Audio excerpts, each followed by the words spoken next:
what I like about Trachtenberg's vision here in the case of Prey and this, and clearly Badlands, and probably the sequel for this that's probably either been shot or is in the process of heading in that direction. Seems like, right? Also, already with Arnie attached as Dutch, most likely.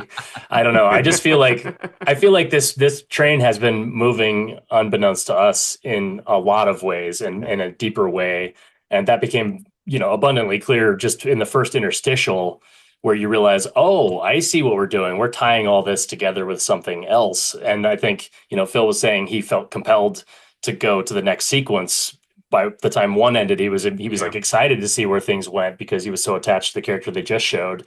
And you're already like, okay, what are they going to give us in Japan now with these guys? These thoroughly developed characters with this very intense relationship. But I think, Trachtenberg, what I like is that he recontextualizes what's good about the first film or re-understands what's good about it the same way that they've tried to do with some alien stuff recently, and recognize that it isn't about big sweaty guys or somebody who's a particular specialist, although you can definitely say he recognizes having a particular specialist is good, but it's not about romanticizing their B-movie actionness, I guess. Like Amber Midthunder, she comes off as a real person.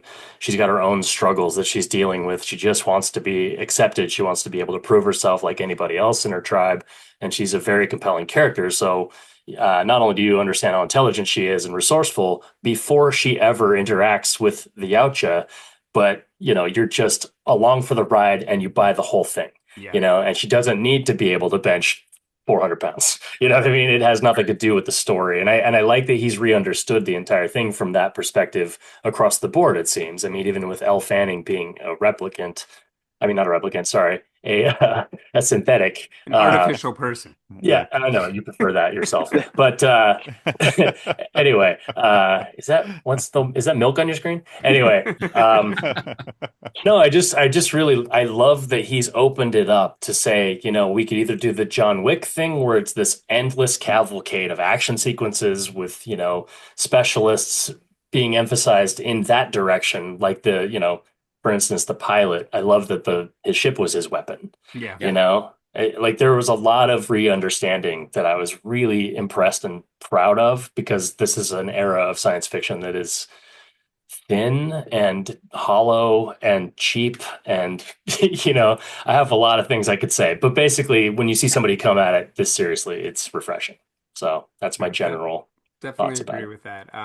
It is very interesting. And I we'll get into it more. I definitely agree that it feels like there are wheels in motion, that this franchise is being built in a very solid and cinematic way, especially as we'll get into more plot details revealed. But I guess even more interestingly, start thinking, is the Alien franchise being built on a trajectory to intersect as well?